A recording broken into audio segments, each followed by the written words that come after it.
ఆశించింది తినింది. సో చాలామంది కళ్ళు చూసిందల్లా కావాలంటాయి, అవునా? చూసిందల్లా కావాలంటాయి, ప్రతిదీ కావాలంటారు చాలామంది. ఇంకో సందర్భం జ్ఞాపకం చేస్తాను. న్యాయాధిపతుల గ్రంథం 14వ అధ్యాయంలో ఒక వ్యక్తి ఉన్నాడు. ఆయన పేరు సంసోన్. దేవుని చేత నాజీరు చేయబడిన వ్యక్తి. ఈయన పుట్టుకలోనే మహాబలాఢ్యుడు. అయితే ఈయనంట ఫిలిప్పుల కుమార్తెలు ఒకదాన్ని చూశాడట. చూసి ఇంటికి వచ్చి అమ్మ అమ్మ అమ్మ అమ్మ అమ్మాయిని ఇస్తావా లేకపోతే చస్తావా? నాన్న అమ్మాయిని తీసుకొచ్చి పెళ్లి చేస్తావా లేకపోతే మేము చచ్చిపోమంటావా? ఇదే జరిగింది. ఏమండి, చూసిందల్లా అవమ్మ చూసింది తినింది. సంసోను చూశాడు, చూసి అమ్మాయే కావాలన్నాడు. ఈనాడు యవనస్తులు ఏమండి ఎంతమందిని చూస్తున్నారు? కన్ను మహా చెడ్డది.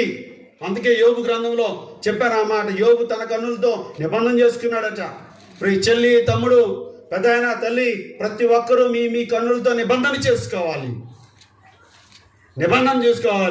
ఎలాగానే పెద్ద కలర్ టీవీ కనపడుద్ది. ఏం కనపడుద్ది? కలర్ టీవీ కనపడగానే ఆ టీవీయే కావాలా. అవసరమైతే భర్తను సతాయించి మరీ తెప్పిస్తారు ఇంటికి. దాని ముందు కూర్చుంటారు. దావీదంకులని ఈ మధ్య ప్రభు దగ్గరికి వెళ్ళిపోయాడు. ఆయన చెప్పేవాడు, భలే నాకు ఆ నవాస్తుల సందర్భం. ఒక అమ్మంట టీవీ ముందు కూర్చొని ఉందంట. మొగల రేకులో ఈ ఇనప రేకులో సీరియల్ వచ్చేదంట. అంతకుముందు నాకు తెలియదు. వచ్చేదా సీరియల్? అందరూ చూశారన్నమాట. పోనీళ్ళు. ఒక ఆమంట టీవీ ముందు కూర్చుందంట. కూర్చొని అన్నం తింటుందంట. తింటా ఎడదినాశనం పెట్టేసుకుంటుందంట. ఎందుకయ్యా అంటే లీనమైపోయింది దాంట్లో. అపవాది ఎంత తెలివిగా మనుషుల్ని దెబ్బతీస్తున్నాడండి. పొలం పనిలో ఉన్నా సరే, పొలం పనిలో ఉన్నా 6:30 కల్లా ఇంటికి వెళ్ళాలా. దేనికి చెప్పరే గారు? ఏందే గారు?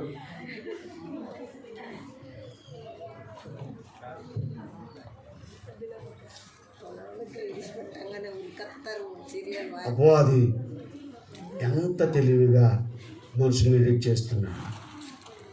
మనము బాధపడవలసిన సంగతుల విషయమై నవ్వుతున్నాం. బాధపడవలసిన సంగతులు. వాడు భలే ట్రాప్ చేస్తాడు. ఆ సీరియల్లో హీరోయిన్ ఉంటుంది.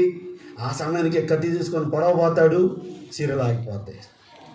వీళ్ళ ఇంట్లో కూర్చొని అక్క రేపేమవుద్ది, చెల్లా రేపేమవుద్ది, పొలం కాడ కూడా ఇదేమొచ్చురా అక్క, ఏమవుద్ది అక్క, ఏమోనే సాయంత్రం వస్తాయి కానీ తెలీదు. చాలా తెలివిగా నేను దుఃఖంతో ఈ మాటలు చెప్తున్నాను, వేదనతో చెప్తున్నాను ఈ మాటలు. I'm not joking. వేదనతో ఎంతమంది ఇటువంటి సీరియల్స్కి ఎడిట్ అయిపోతున్నారు. లోకంలో ఉన్న వాళ్ళ గురించి నేను చెప్పట్లేదు, క్రైస్తవుల సంగతి చెప్తున్నాను. ఇంట్లో పిల్లల్ని సరిగా పట్టించుకోరు, భర్తను సరిగా పట్టించుకోరు, భార్యలను సరిగా పట్టించుకోరు. వారు ఏం చేస్తున్నారు వీరికి తెలియదు.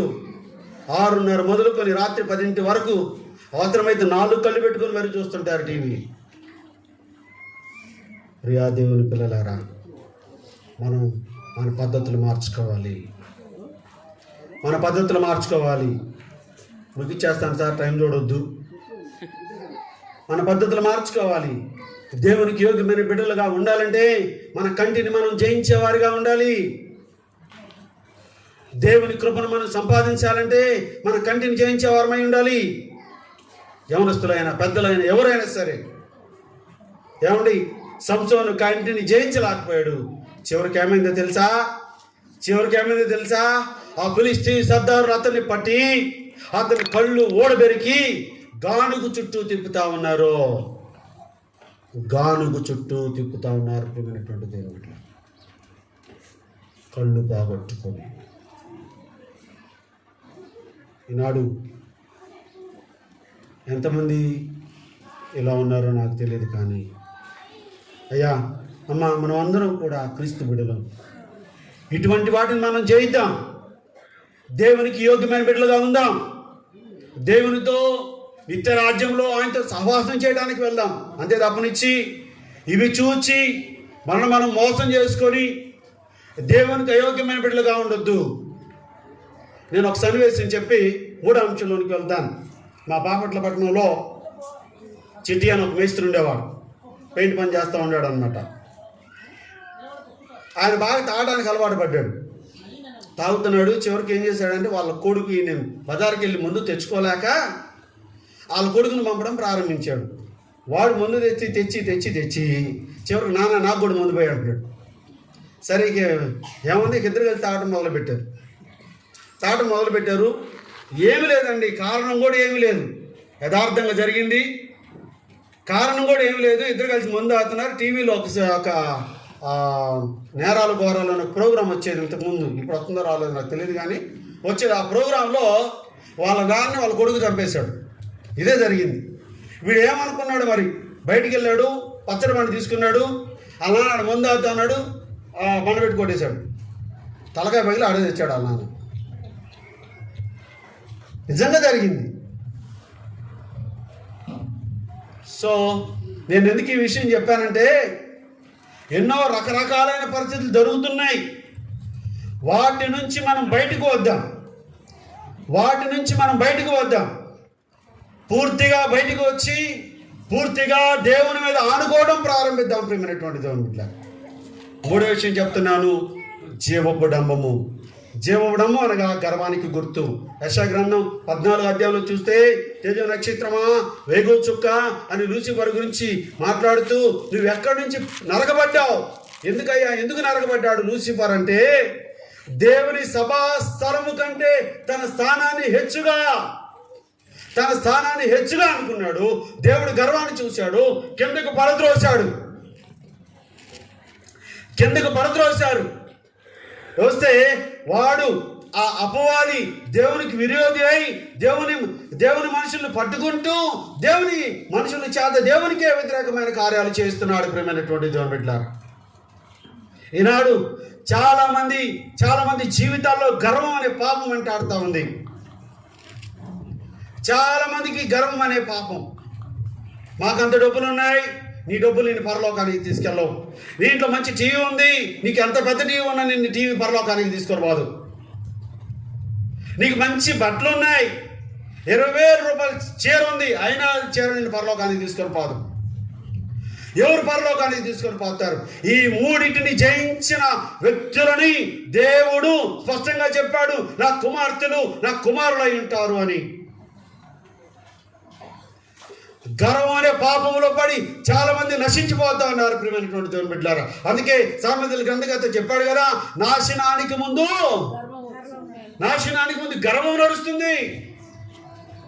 ఎప్పుడు గర్వించడానికి అవకాశం తీసుకోవద్దు, చాలా ప్రమాదము.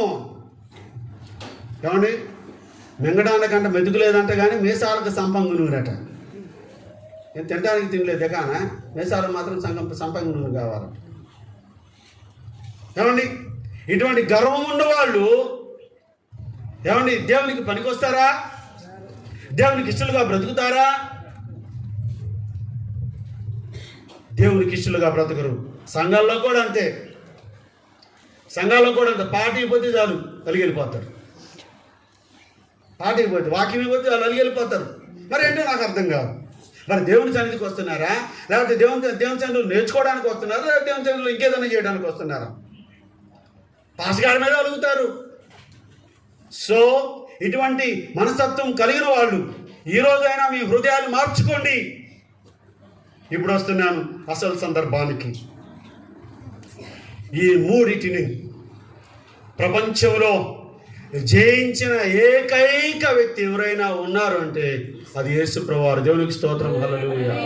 మత్తయి సువార్త 4వ అధ్యాయంలో యేసు ప్రభువారు ఉపవాసం ఉన్నప్పుడు అపవాది వచ్చి ప్రభుతో మాట్లాడుతుంది, నీకింత ఆకలి అవుతుంది కదా, ఇదిగో కనబడుతున్న రాళ్ళన్నీ రొట్టెలు చేసుకొని తినంటే దేవుడు చెప్పాడు, మనుషులు రొట్టెవాడు మాత్రము కాదు కానీ దేవుని నోట ఉండు వచ్చు ప్రతి మాట వలన మాత్రమే జీవిస్తారు. ఇలాగా ప్రభువారు శరీరాశను, నేత్రాశను, జీవుడమ్మాన్ని జయించారు. ప్రియమైనటువంటి దేవుని బిడ్డలారా, క్రైస్తవ బిడ్డలను చెప్పుకుంటున్న మనము చేయవలసిన పని ఏంటంటే ఆ క్రీస్తు ప్రభువారు ఏ బాటలో నడిచాడో అదే బాటలో మనం నడవాలి. ఎవరన్నా కడుపుతో ఉన్న ఆమె కడిందనుకో, ఆ పిల్ల పుట్టగానే వెళ్తామా? వెళ్ళంగానే ఏం చేస్తాం? అందరు సైలెంట్గా ఉన్నారు. వెళ్ళంగానే ఏం చేస్తాం? ఆ పిల్లోడు ఎట్టున్నాడో, బిడ్డ అయితే ఎట్టుందో చూస్తాం. ఎందుకని?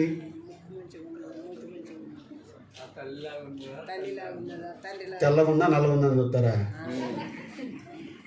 వెళ్ళంగానే ఫస్ట్ చూసేది ఏంటంటే మా తాత ముక్కు వచ్చిందా, మా అమ్మ నోరు వచ్చిందా, కళ్ళు పెద్దయ్యా చిన్నయ్యా, కళ్ళు తెరవట్లేదు ఇంకా, ఎట్లున్నాయని చూస్తాం. ఒక మనుషునికి పుట్టిన ఒక బాబో పాపో పుడితే ఆ లక్షణాలు మనం చూస్తున్నప్పుడు సకల చరాచర శుచికి కానుబోతున్న దేవుని బిడ్డలుగా మనకి ఏ లక్షణాలు ఉండాలి? క్రీస్తు లక్షణాలు ఉండాలి. దేవునికి స్తోత్రం, హల్లెలూయా. క్రీస్తు లక్షణాలు ఉండాలి. నేను ముందే చెప్పాను, మీరందరూ ఒకే ఆత్మచేత ముద్రించబడ్డారు, అనగా క్రీస్తు పరిశుద్ధాత్మ చేత ముద్రించబడ్డారు. ముద్రించబడిన మీరు దేవునికి కుమారులు కుమార్తెలు. దేవునికి స్తోత్రం, హల్లెలూయా. ఎందుకు దేవుని కుమారులు కుమార్తెలు అయ్యారంటే జయించేవాడు వీటిని స్వతంత్రించుకున్నాను అక్కడ రాశాడు. పరలోక సంబంధమైన ఆశీర్వాదాలనే రాశాడు, చెప్పడానికి టైం లేదు. కానీ ఆశీర్వాదాలు దేవునితో యుగయుగాలు ఉండే భాగ్యాన్ని సంపాదించుకోవాలంటే, దేవునితో కుమారుడిగా కుమార్తెగా ఉండాలంటే యేసు ప్రభువారు వేటినైతే జయించాడో వాటన్నిటినీ ప్రతి క్షణం, పాపం ఎప్పుడు మనల్ని పడేస్తుంది ఎవరికి తెలియదు, ప్రతి క్షణం జయిస్తూ దేవునికి యోగ్యమైన బిడ్డలుగా జీవిస్తే యుగ యుగాలు దేవునితో ఉండే భాగ్యం. దేవునికి స్తోత్రం, హల్లెలూయా. అక్కడ ఆకలి ఉండదు, అక్కడ దాహం ఉండదు, అక్కడ వేడి ఉండదు. యుగ యుగాలు దేవునితో ఉండే భాగ్యం. లేదా నీ ఇష్టానుసారంగా నువ్వు బ్రతుకుతావా? నీ ఇష్టానుసారంగా నువ్వు జీవిస్తావా? యుగ యుగాలు అగ్నిలో కాలుతూ ఉండవలసిందే. అక్కడ అగ్ని ఆరదు, పురుగు చావదు. అది ఒకరోజు కాదు, అది ఒక నెల కాదు, అది ఒక సంవత్సరం కాదు, అది ఒక 10 సంవత్సరాలు కాదు. యుగ యుగాలు అగ్నిలో కాలుతూ ఉండవలసిందే. నరకానికి వెళ్ళటానికి ఇష్టపడుతున్నావా? ప్రభుతో ఉండి ఆయన కుమారుడుగా కుమార్తెగా ఉండటానికి ఇష్టపడుతున్నావా? ఏది కావాలి నీకు? పండగ చేసుకుంటున్నామయ్యా, ప్రభువుని స్తుతిస్తున్నామయ్యా, దేవుని సన్నిధికి వచ్చి దేవునికి ఇష్టమైన బిడ్డలుగా ఉండకుండా దేవునికి దూరమైన బిడ్డలు ఉన్నారు. ప్రియమైనటువంటి దేవుని పిల్లలారా, ఈరోజు ఆయనను అర్థం చేసుకోవాల్సిన విషయం ఏంటంటే, దేవునికి ఇష్టమైన బిడ్డగా ఆయన పాదాల దగ్గరకు వచ్చి, ప్రభువా ఇన్ని రోజుల నుంచి నీ సన్నిధికి వస్తున్నాను, కానీ నిన్ను గురించి సరిగా తెలుసుకోలేకపోయాను, నన్ను క్షమించు, నా దోషము మన్నించంటే ఈ ప్రభు ఎంత పాపినైనా అంతలో క్షమిస్తాడు, హక్కును చేర్చుకుంటాడు. యుగ యుగాలు ఆయన కుమార్తెగా ఆయన కుమారుడుగా ఉండే భాగ్యం ఇస్తాడు. దేవుడి మాటలు మనకిల్లో దీవించును గాక. ప్రార్థన చేసుకుందాం. అందరూ లేచినబడి కొద్ది నిమిషాలు ప్రభు సన్నిధిలో ప్రార్థన చేద్దాం. అందరూ లేచినబడి ప్రభు సన్నిధిలో 1 నిమిషం ప్రార్థన చేద్దాం. తల్లి, చెల్లి, అక్క, అమ్మ, అయ్యా, దయచేసి అందరూ లేచినబడదాం. ఎవరు అటు ఇటు చూడొద్దు. ఇది చాలా ప్రశస్తమైన సమయం. నువ్వు సాయంత్రం వస్తే ఇక్కడ కూటమి ఏమి ఉండదు. ఇది చాలా ప్రశస్తమైన సమయం. కొద్ది నిమిషాలు ప్రభు దగ్గర కళ్ళు మూసుకుని ప్రభుని అడుగుదాం. ప్రభు, మా దేవానికి వందనాలు నాయన. నీ బిడ్డలుగా మేము పిలువబడుతున్నాం, కానీ నీకు ఇష్టమైన బిడ్డలుగా మేము బ్రతకలేకపోతున్నాం ప్రభు. లోకములో తండ్రి నేను మా ఇష్టానుసారంగా ఉంటున్నాం ప్రభు. అదిగో నేను మీరు వేటినైతే జయించారో వాటిని జయించలేని వ్యక్తులుగా మేము ఉంటున్నాం ప్రభు. మమ్మల్ని క్షమించండి, మమ్మల్ని క్షమించండి. దయచేసి అందరూ కళ్ళు మూసుకున్నాం, ఎవరు అటు ఇటు తిరగొద్దు. చాలా ప్రశస్తమైన సమయం. దేవుడు మనతో మాట్లాడి దేవుడు మనని ప్రభా మమ్మల్ని క్షమించండి, ప్రభా మమ్మల్ని క్షమించండి, ప్రభు మా దోషములు క్షమించండి. ప్రభా మేము మీకు ఇష్టమైన బిడ్డలుగా ఉండాలని ఆశపడుతున్నాం. నాలో ఉన్న ప్రతి దోషమును తీసివేయండి నాయనా, ప్రతి అపవిత్రతను తీసివేయండి. ఎక్కడ కంటి ద్వారా తప్పిపోయామో, ఎక్కడ శరీరం ద్వారా తప్పిపోయామో, ఎక్కడనైనా గర్వించి మిమ్మల్ని దూరం చేసుకున్నామో దయతో మమ్మల్ని క్షమించండి అయ్యా, దయతో మమ్మల్ని క్షమించండి అయ్యా, దయతో మమ్మల్ని క్షమించండి అయ్యా. తల్లి ఎందుకు మౌనం ఉంటున్నావు, చెల్లి ఎందుకు మౌనం ఉంటున్నావు, తమ్ముడు ఎందుకు మౌనం ఉంటున్నావు, అయ్యా ఎందుకు మౌనం ఉంటున్నావు? నోరు తెరవు బిగ్గరగా. ప్రభు నీ దగ్గర, ప్రభు నేను పాపిని నన్ను క్షమించని ఇదిగో నోరు తెచ్చి ప్రభుని అడుగు. ఈ ప్రభు నిన్ను క్షమించడానికి చెందుకున్నాడు. అందుకే ఆయన అంటాడు, ఇదిగో దినమెల్లా నా చేతులు చాచి మీ వైపు చూస్తా ఉన్నాను, ఇదిగో రక్షించుకున్న నా హస్తములు కురుచగాలేదని మాట్లాడుతున్నాడు. నోరు తెరుస్తావా అయ్యా, నోరు తెరుస్తావా? ఎంతకంటే ప్రశస్తమైన సమయం నీ జీవితంలో రాదు. ఈ మీటింగ్ నీ కోసమే, నీ జీవితాన్ని మార్చడం కోసమే. స్తోత్రాలు, స్తోత్రాలు. ప్రభు దగ్గర ప్రార్థన చేయి బిగ్గరగా. 3 చీలల మధ్య వేలాడబడ్డారు. అయ్యా మీ ప్రక్కలో బల్లెపు బొట్టు, అయ్యా మీ తల మీద ముళ్ళ కిరీటం. అయ్యా ఇదిగో తండ్రి, నేను 39 కొరడాలు మా కొరకు తిన్నారయ్యా. ఎంత ప్రేమయ్యా మా మీద, ఎంత ప్రేమయ్యా మా మీద. శిలువలో వేలాడుతూ తండ్రి మీరేమి చేయుచున్నారో మీరెరుగురు, మీరు క్షమించమని చెప్పావే. అయ్యా మమ్మల్ని క్షమించండి స్వామి, అయ్యా మమ్మల్ని క్షమించండి స్వామి, మా దోషములు క్షమించండి. ఈ మధ్యాహ్నం మమ్మల్ని దర్శించండి నాయన, మా జీవితాలు సరిచేయండి. ప్రార్థన చేద్దాం, ప్రార్థన చేద్దాం.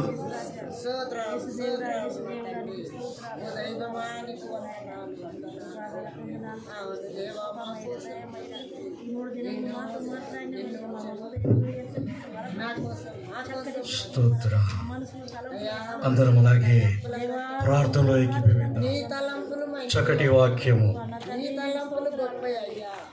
ఈరోజు నీ పరిస్థితి ఏమిటి? నువ్వే స్థితిలో ఉన్నావు? శరీరాశ, నేత్రాశ, జీవపుటము, ఈ 3 మనలో ఉంటే దేవుని రాజ్యమునకు మనకు హక్కుదారులు కాదు. చక్కటి వాక్యమును చెప్పిన దైవ సేవకులు తన కుటుంబాన్ని దేవుడు దీవించిన ప్రార్థన చేసుకుందాం. మహాపరిశుద్ధుడవు, మా జీవాధిపతి అయిన మా యేసయ్య, నీకు స్తోత్రములు చెల్లిస్తున్నాం ప్రభువా. ఇంతవరకు ప్రభువా మమ్మల్ని నిలబెట్టి ఉన్నాం. ఈ 3 దినముల కొరకు సంఘ పెద్దలు, విశ్వాసులు, పిల్లలు ఆయన కొన్ని రోజుల నుంచి ఆయన ప్రార్థనలో ఎంతో ఏకీభవించారు. చక్కటి వాతావరణం మాకు ఇచ్చారు ప్రభా. ఇదిగో తండ్రి, చక్కటి నాయన సన్నిధిని మాకు ఇచ్చి ఉన్నావు నాయన. ఈ దినము చూడక ఎంతో మంది నిద్రించున్నారు, కానీ నీవైతే నీ కృప చేత మమ్మల్ని నిలబెట్టి నీ సన్నిధిలో వాడుకుంటూ ఉన్నావు. నీకు స్తోత్రములు. అవును ప్రభా నాయన, ఈ ప్రాంతం అంతయు నీదే కాదా ప్రభువా? ఈ ప్రాంతంలో ఉన్న ప్రజలందరూ నీ వారే ప్రభువా.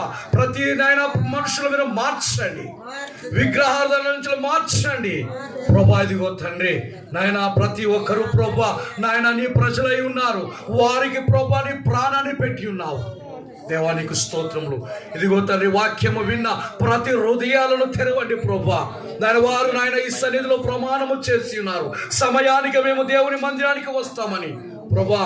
అలాంటి మంచి మనస్సాక్షి గలవారై ప్రభా అనుదినము దేవాని మందిరానికి సమయానికి వచ్చుటకును నీవు వారిని సిద్ధపరచండి ప్రభా. శరీరాశ, నేత్రాశ, జీవపటమ్మము నాలో మాలో ఎవరికి ఉండకుండా తీసివేయమని ప్రార్థన చేస్తూ ఉన్నాను ప్రభా. నీకు స్తోత్రములు. ప్రతి దినము నీ వాక్యము చేత ఉదక స్నానము చేయించి మమ్మల్ని పరిశుద్ధపరచమని ప్రార్థన చేస్తూ ఉన్నాను ప్రభా. ఇక్కడ తల్ల వచ్చిన ప్రతి బిడ్డల మీద దీవించమని ప్రభా. ఇదిగో తండ్రి, ప్రతి వారు నాయన నీ కొరకై ప్రభా పరిశుద్ధులుగా నాయన పిలబడుటకై వచ్చి ఉన్నారు ప్రభా. వారి జీవితంలో నూతనమైన అనుభవాన్ని వారికి నేర్పించమని ప్రార్థన చేస్తూ ఉన్నాను. ఈ కుటుంబం ద్వారా ఈ యొక్క 3 దినముల ఈ మీటింగ్ల ద్వారా ప్రభా అనేక మంది మేలు పొందుట పాల్గొనడానికి ప్రభు వారి కుటుంబాలను మీరు దీవించమని ప్రార్థన చేస్తున్నాం. ఈ కూడికలన్నీ వారికి ఆశీర్వాదకరంగా మార్చమని నజరేయుడైన యేసుక్రీస్తు నామములో అడిగి వేడుకుంటున్నాము తండ్రి. ఆమేన్. ఆమేన్. ఆమేన్. ఆమేన్.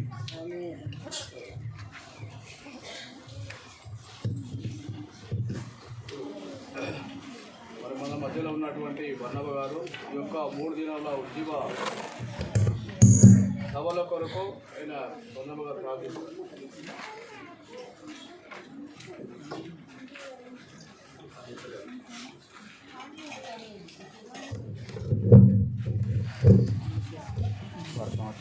ఒక మాట చెప్పాలని నేను ఆశపడుతున్నాను.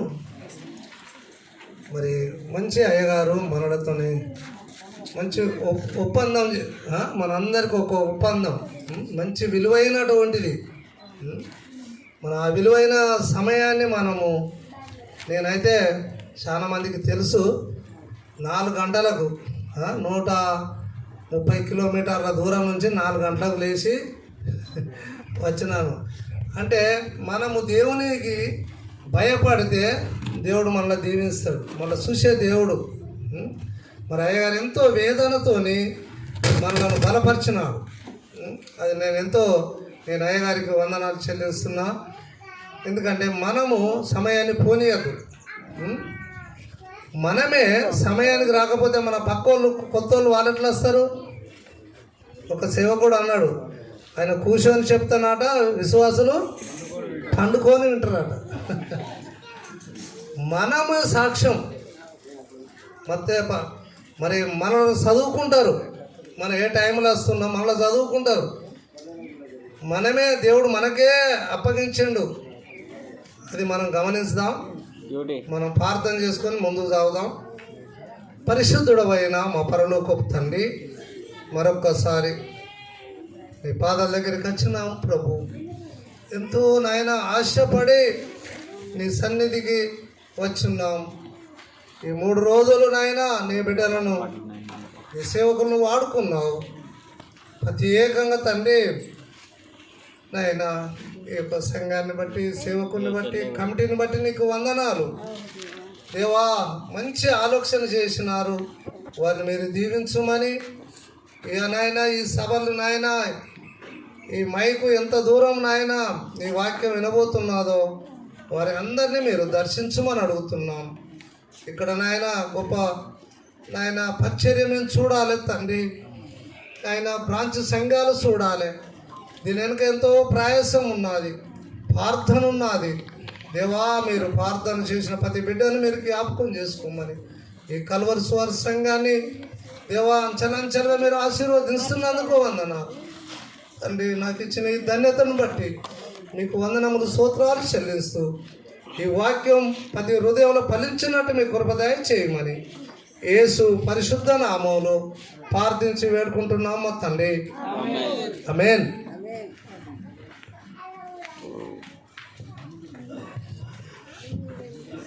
ఇప్పుడు ఈ యొక్క కల్వరి సువార్త సంఘం FC ఎలకలపల్లి గేటు మరి 9 సంవత్సరాల ముందు ఇక్కడ ఈ ప్రాంతంలో మరి నిర్మింపబడినది. ఆ యొక్క సందర్భాన్ని పురస్కరించుకొని మరి ఈరోజు యొక్క చర్చి ఇనాగ్రేషన్ దినం రోజున జరుపుకోవడానికి మన సంఘ పెద్దల జరగన్నా అంజనా జరగ చిన్నగా ఎత్తురి.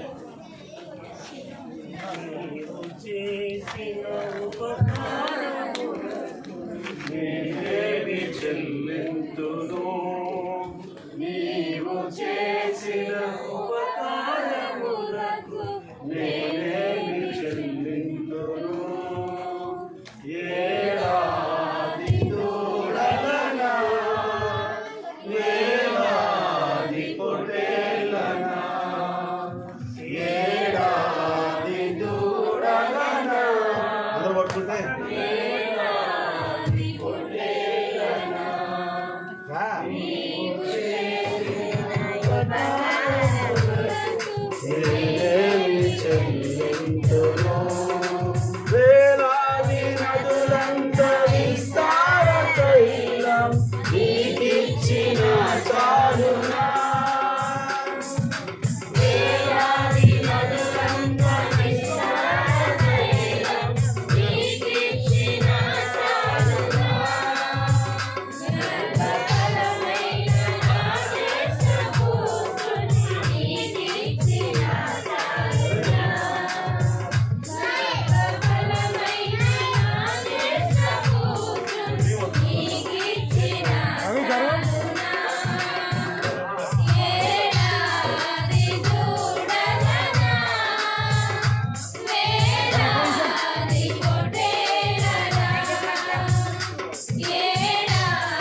ఇప్పుడు దైవజనులు మరి బిషప్ అశోక్ అయ్య గారికి మన చిన్న చిరుకానుక మనము ఆయనను సాధారణంగా ఆయనకు సన్మానం చేయాలని మన సంఘం తరపు నుండి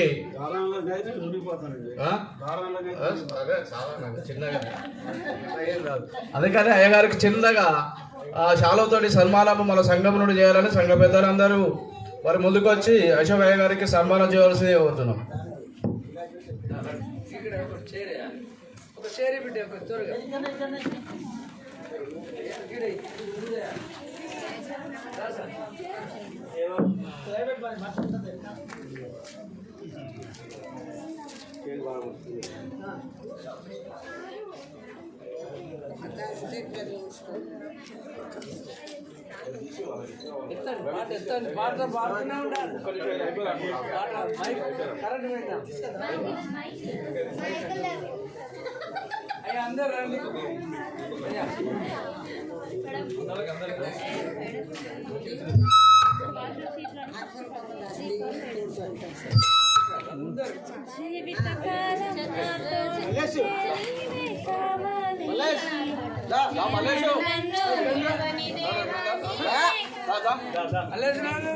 ప్రేమ మాధుర్యము నేనేమని వర్ణింతును, నా ఊహ చాలదు, ఊపిరి చాలదు, ఎంతో ఎంతో మధురం నీ ప్రేమ, ఎంతో మధురం ప్రభు యేసు ప్రేమ మధురం.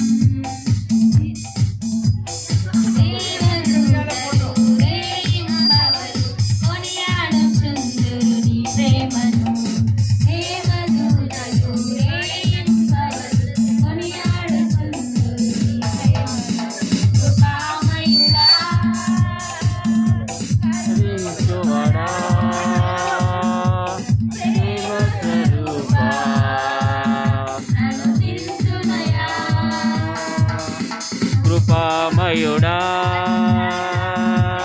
కరుణించువాడా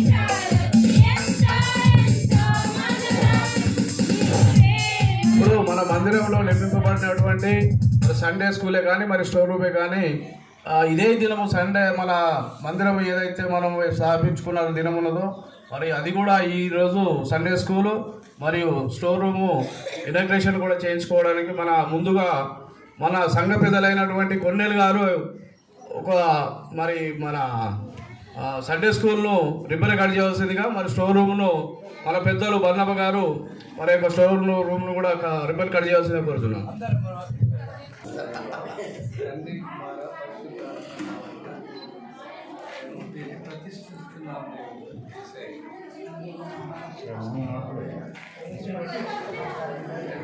పట్టుకో పట్టుకో, రెండు చేతులు ఆడుకో.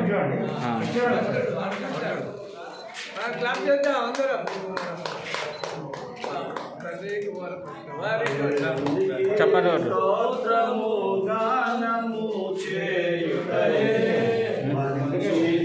మనమందరము స్తుతి గానము చేయుటయే మంచిది. యెరూషలేము యెహోవాయే కాచుచున్నాడని ఇశ్రాయేలు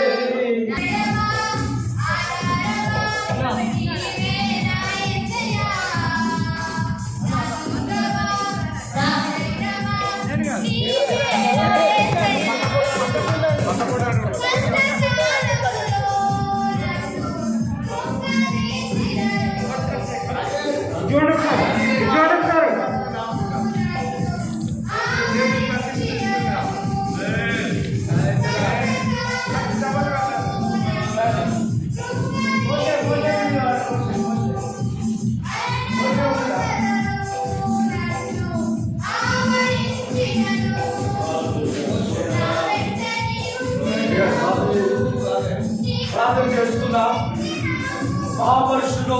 సేనాధిపతిమైన మా యేసయ్యానికి స్తోత్రం ప్రభా.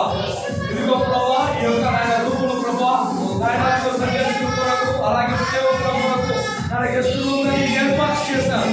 ఆయన దీని కొరకు ప్రయాసపడిన ప్రతి హస్తాలను దీవించి ప్రభా, దీని కొరకు ఎవరైతే ఆలోచన కలిగి ఫైనాన్షియల్ గా సపోర్ట్ చేశారో వారి కుటుంబాలను దీవించమని ప్రార్థిస్తున్నాను. ఇదిగో ప్రభా, ఈ సంఘ సేవకులు ప్రభా, దీని కొరకు ఎంతో కష్టించి పని చేశారు, ప్రార్థన చేశారు. వారి కుటుంబాల సంఘ సేవను దీవించి ఆశీర్వదించమని నజరేయుడైన యేసుక్రీస్తును ప్రార్థన చేసి అడిగి వేడుకుంటున్నాను.